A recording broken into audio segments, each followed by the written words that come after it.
This is the Mop-Up Men podcast. My name's Justin Trinity. Along with me is co-host Kenny Baseball.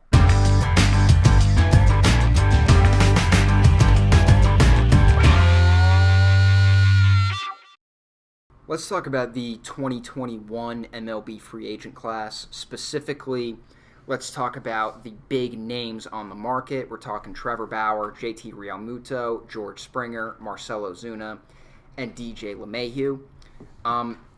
It seems like every year, every couple years after there's a free agent class, we look back and we say, well, that contract didn't work out. I thought Yu Darvish was going to be one of those guys after he had this terrible first season with the Cubs. But there's always those guys. You can go back to Jacoby Ellsbury with the Yankees. You can go back to Carl Pavano with the Yankees. There's a lot of those types of guys, a lot of those types of players.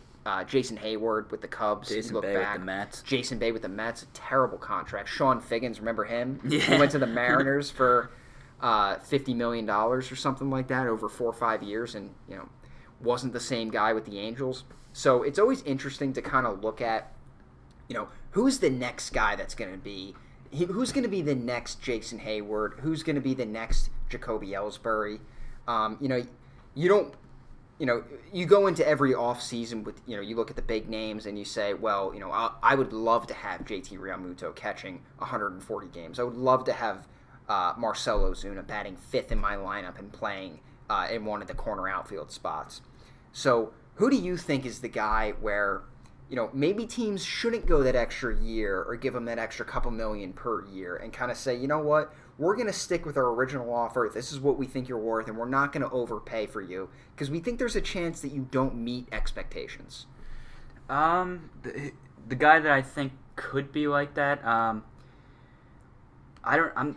think that a guy like JT Realmuto will end up disappointing based on what he's projected to get offered / what I think he will get offered by a team. So the projection for what he might get offered, something like 5 years, $125 million.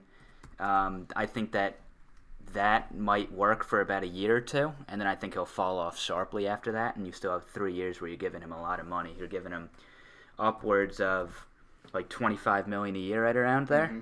And after 2 years, he's probably going to fall off a little bit. You saw that with a guy like Brian McCann, and I brought that up previously because Brian McCann and JT Realmuto went into the off-season of their free agent season. They went in at the same age and almost very similar numbers, very similar kind of players. And they're 31 years old. A guy like JT will probably be good for 2 more years where he's going to put up the same kind of numbers, and then I think you'll see kind of a little bit of fall off. But I'm going back to what I originally thought with what I think the Mets are going to do this offseason. I think the Mets are going to try and swipe up guys like Springer and Realmuto and Bauer. So I could actually see those guys all getting overpaid compared to the market, which we don't completely know what that's going to be yet. I don't know what overpaid will be yet. But a guy like Springer, if he's projected 5 years, $125 million as well, I think that's overpaid for a guy like Springer, especially when you see a guy like LeMahieu getting 4 years, $68 million projection. I think that I could see the Mets getting a guy like Springer, and I can see Springer also not completely producing the way they want him to. I could see him being a little bit of a dud for them once he goes there.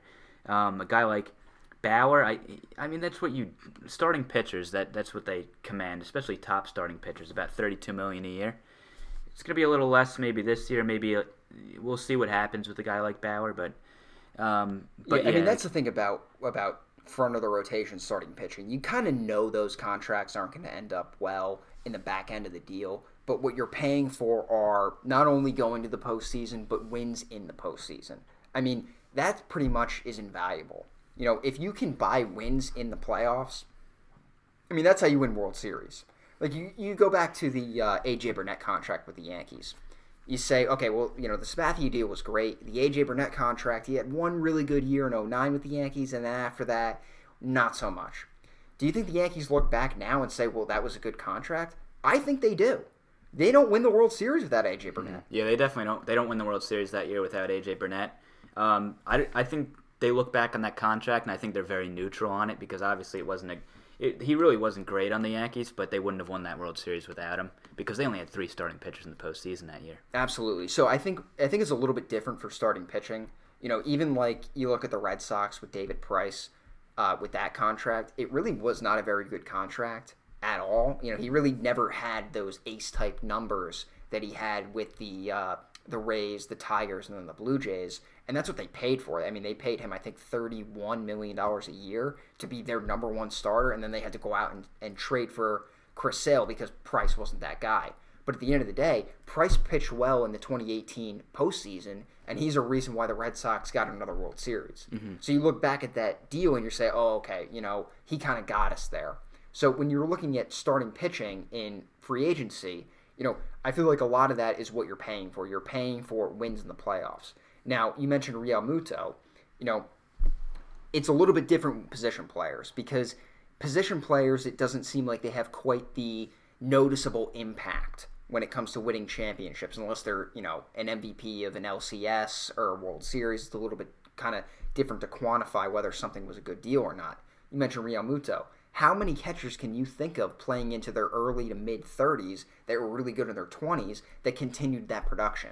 You think about guys like Joe Mauer, Brian McCann, guys who seemed like they might be on a, McCann specifically seemed like they could be on a Hall of Fame path. All of a sudden they turn into an average catcher that you're paying $20 million a year for. That's kind of the thing. That's kind of the holdup for me when it comes to paying a lot of money for a catcher in free agency. Yeah, I totally agree with that. I think it's a team like that's why I think a team like the Mets would be the team to go the extra mile and get a guy like that because they need a catcher and they've needed one for a while. And they are looking to spend some money, so I think they will be the team that does that. The Phillies already came out and said they don't want to spend the money on him, which is weird for them to come out and just say it like that. But I think that shows that a lot of teams know what he's going to command, and they know that.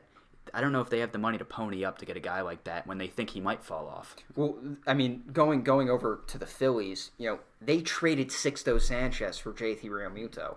I mean, they thought JT was going to be the piece that brought them a division title and a chance at the World Series. It didn't happen like that. Mm-hmm. They've had 2 years of Realmuto and Bryce Harper in their lineup, and they haven't made the postseason. So if you're the Phillies ownership at this point, I think they fired their GM. You're saying, okay, well, our need is pitching. It's starting pitching. It's relief pitching. So if you're going to allocate $25 million a year, you're probably going to go for a guy like Bauer to fit in that rotation with Aaron Nola and Zach Wheeler, rather than bring in more of the same. You're kind of putting yourself in the same position that you were last year, and you weren't a playoff team with JT Realmuto. Now, like you mentioned, the Mets are willing to spend. If the Mets go out there and they get Bauer and Realmuto, now all of a sudden you've added a huge piece to that rotation, and you've added a piece to the middle of your lineup, and a guy who's going to be behind the plate at a premium position. So, if Realmuto is the last piece of your puzzle, that's one thing. If you're a team where you have no bullpen or you have an issue with starting pitching, I think you need to address those needs first, because Realmuto, just like a lot of other position players, they're not going to win you postseason games if you think you are a postseason team. Like, for example, the Yankees. We talked about Gary Sanchez last week and how there's a lot of questions surrounding him, being the Yankees catcher of the future. If you replace Gary Sanchez with JT Realmuto, a 4 wins above replacement catcher and a bona fide all-star catcher, are you really in that much of a better position come playoff time, which you expect to be with the team you already have? I don't think so. I don't think so. I don't really see that. And I don't want the Yankees to do that either. I hope they don't do something like that. I would rather them allocate some money towards pitching, starting pitching, or not necessarily relief pitching. I think they got to figure something out. We've discussed this before. You got to figure something out where a lot of your payroll is not dedicated to your relief pitching. But I agree. I don't think that he's necessarily the kind of guy that would put them over the top. Who's somebody that you think is a potential bust in the free agent class? So we talked about a number of guys on this list. The one guy we didn't talk about, and I don't think we will talk about, is DJ LeMahieu. Like I said in one of the other podcasts, DJ LeMahieu is a slump-free kind of guy. Just his approach. Even his approach seems similar to Derek Jeter, where he's never trying to do too much at the plate. He's always trying to stay within himself. And, he's the kind of guy where when he's struggling, he's going to still go 1 for 4 because he's going to bloop a ball into right field for a base hit. He just kind of has that approach. So DJ LeMahieu, I think, has the highest floor out of any of these guys. I agree. He's a guy on a bad year, he's going to hit 290. I can't imagine a world where DJ LeMahieu's even in the 270s. So LeMahieu's kind of a safer pick. I don't think he's the kind of guy who's going to have a WAR of 9. He's not going to, he's not like a Bauer who's going to throw 8 shutout innings in the postseason and kind of, give you that, incredible boost. But a guy who I do think is a little bit overrated is Marcell Ozuna. And a lot of this comes down to the shortened season. He put up phenomenal numbers in the shortened season, hit 18 home runs, led the National League, had a .332 batting average, was just an absolute force in the middle of the Braves order. And, do teams pay for that? Do they pay a premium for that? MLB Trade Rumors has his projected contract to be 4 years, $72 million. That's $18 million a year. So, I don't know what teams view Ozuna as. I kind of see him as a 5, maybe a 6 hitter, a guy who's going to hit you 20 to 25 homers a year, hit around 270. I see him as a nice player. I don't see him as a huge difference maker in the middle of a lineup. And, he seems like kind of a hot and cold kind of guy to me. He had a huge 2017 with the Marlins, 37 home runs, hit .313. Phenomenal numbers. But you look at the other years of his career, we're kind of more of the same. 23 home runs, 24 home runs, around 270, maybe drives in 90 runs. A nice player, but not a guy that I would break the bank for. I agree with you. I could see him being that guy in this class that gets slightly overpaid because he had a really, really good shortened season last year. And historically for him, he's a guy that's a 5 or 6 hitter, like you mentioned, and I could see him getting slightly overpaid, and then he goes back to being that guy that's not somebody that you would want to necessarily shell out 20 to 25 million a year for, and you're gonna look back at that and say, oh, we could have allocated that money somewhere else. Yeah, absolutely. He had an OPS plus of 175 last year. And, I mean, if you think you're going to get 175 OPS plus production out of Marcell Ozuna, I think you're out of your mind. But in years past, you've seen 114, 110, 106, 109. He's a nice bat, and, number 5, number 6 hitter, but he's not the 149 OPS plus guy you saw in 2017. He's not the 175 guy you saw in 2020. I kind of look at Marcell Ozuna as sort of a poor man's Gary Sheffield. Now, that's not really a knock on Ozuna, because if Sheffield didn't have the steroid allegations, he'd be in the Hall of Fame. But I wonder if he gets paid like a Gary Sheffield type guy after the year he had, or if you kind of look at him and say, you know what, he's not that kind of player. He's not quite that difference maker that he was for the Braves in the shortened season.